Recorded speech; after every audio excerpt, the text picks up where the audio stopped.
Hello विद्यार्थियों, स्वागत है आपका हमारे चैनल पर। आज की क्लास में हम राजस्थान का नामकरण और स्थिति का चैप्टर 2 शुरू करने वाले हैं। तो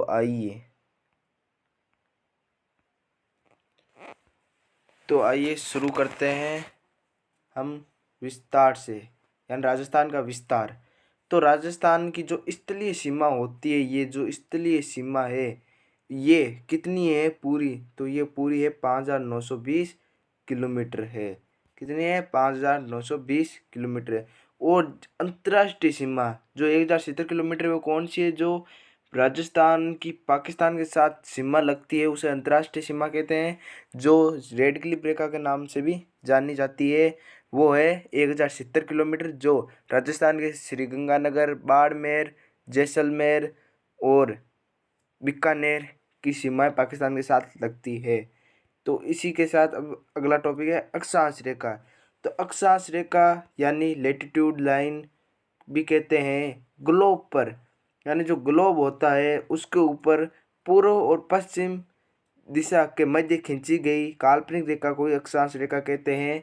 जैसे आपको बताऊं, ये रहा ग्लोब, ये ग्लोब है, उसके अंदर जो ये काल्पनिक रेखा खींची जाती है वो ही अक्षांश रेखा कहलाती है। जो जिस दो अक्षांशों के मध्य की चित्र क्या कहलाता है? कोणीय दूरी कहलाती है। तो अब है अक्षांश, यानी जो भूमध्य रेखा है वो पूर्व में होती है, लेकिन अक्षांश, अब अक्षांश किसे कहा जाता है? तो अक्षांश क्या है? ये भूमध्य रेखा है जो उत्तर व दक्षिण के मध्य की कोणीय क्षेत्र होता है। जो देखो ये कोणीय क्षेत्र है, ये कोणीय क्षेत्र है, उसी को ही अक्षांश कहते हैं। अक्षांश रेखा तो ये हो गई, लेकिन ये दो की कोणीय दूरी कहलाती है, उसे ही अक्षांश कहते हैं। अब ये दो अक्षांशों के मध्य का क्षेत्र क्या कहलाता है?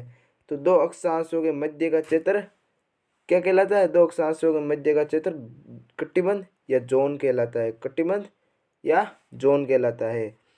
अब एक ग्लोब पर अक्षांश रेखाओं की संख्या कितनी है? ग्लोब पर अक्षांश रेखाओं की संख्या 179 है, लेकिन कुल अक्षांशों की, यानी जो ये भूमध्य रेखा है उसको तथा यहाँ के दक्षिणी ध्रुव और उत्तरी ध्रुव को भी जोड़ा जाए तो कुल अक्षांशों की संख्या होगी 181।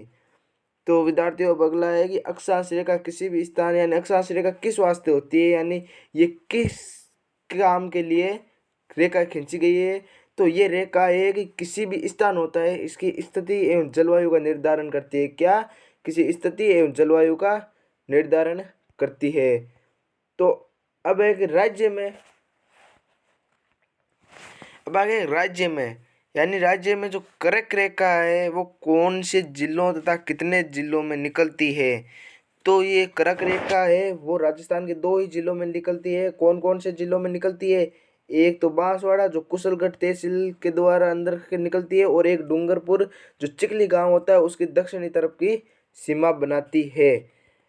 अब अगला है, राज्य में कर्क रेखा के पास जिला मुख्यालय कौन सा है?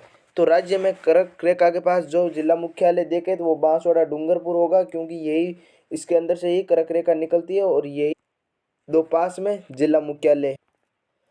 तो हम पास वाले देख ले। अब कर्क रेखा के जो दूर जिला मुख्यालय है उसको देखें तो वो कौन कौन से हैं?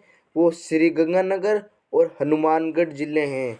जैसे आपको हम दिखा दें कि ये है ग्लोब, ये क्या है? ग्लोब, जिसमें ये है भूमध्य रेखा और ये कर्क रेखा और ये है मकर रेखा, जो 23.5 डिग्री, कितने? 23.5 डिग्री दक्षिण तथा 23.5 डिग्री उत्तरी में स्थित है। तो ये कर्क रेखा है, ये राजस्थान के दो जिलों के में निकलती है। जो देखो ये रहा, यहाँ बांसवाड़ा आएगा और यहाँ डूंगरपुर आएगा। अब ये देशांतर रेखा, यानी देशांतर रेखा किसे कहते हैं? तो देशांतर रेखा क्या है? ग्लोब पर, क्या? ग्लोब पर उत्तर से दक्षिण की दिशा के मध्य खींची गई काल्पनिक रेखा को ही देशांतर कहते हैं। किसको कहते हैं? काल्पनिक रेखा को ही देशांतर कहते हैं, जो उत्तर से दक्षिण के मध्य खींची जाती है। जैसे ये देखिए कि ये जो ऐसे खींची जाती है, हमारी भाषा में समझे तो आप तरबूज के ऊपर लाइनों के अनुसार देख सकते हैं। और जो ये रेखा है, क्या ये रेखा है? ये क्या कहलाती है? ये रेखा कहलाती है ग्रीनविच रेखा। कौन सी? ग्रीनविच रेखा कहलाती है, ये रेखा ग्रीनविच कहलाती है। तो अब ग्रीनविच रेखा किससे कहते हैं, यानी देशांतर 0 डिग्री देशांतर है क्या, तो ये रेखा है पूर्व एवं पश्चिम के मध्य की कोणीय दूरी। जो ये पूर्व पश्चिम के मध्य की कोणीय दूरी है जो ये रही, उसी को ही देशांतर कहते हैं या ग्रीनविच रेखा कहते हैं, ऐसे ही मान लो। अब ये दो देशांतरों के मध्य का क्षेत्र को क्या कहा जाता है, तो दो देशांतरों के मध्य का क्षेत्र गोरे कहलाता है, गोरे गोरे कहते हैं। अब ग्लोब पर कुल देशांतरों की संख्या कितनी है, तो भाई साहब ग्लोब पर कुल देशांतरों की संख्या होगी 360। जो ये ऐसे होती है 1 2, ये 360 होगी। अब इसी के साथ देशांतर रेखाओं के द्वारा समय का निर्धारण किया जाता है। ये देखो कि ग्लोब पर देशांतर रेखा किस लिए काल्पनिक रेखा खींची गई है, यानी इसका मतलब ये है कि देशांतर रेखाओं का समय निर्धारण किया जाता है, यानी ये स्थिति में हर देश में अलग अलग समय बताया जाता है, तो इसी के अनुसार हर देशांतर का समय निर्धारण करने का कार्य होता है। अब कहते हैं कि ग्लोब यानी पृथ्वी को एक देशांतर पार करने में कितना मिनट लगता है, तो एक देशांतर को पार करने में लगभग 4 मिनट लगता है। कितने मिनट लगते हैं, 4 मिनट लगते हैं। अब ग्रीनविच रेखा यानी जो देशांतर है किस तरह समय बताता है, यानी जो ग्रीनविच रेखा बताई थी आपको, ये रही ग्रीनविच रेखा।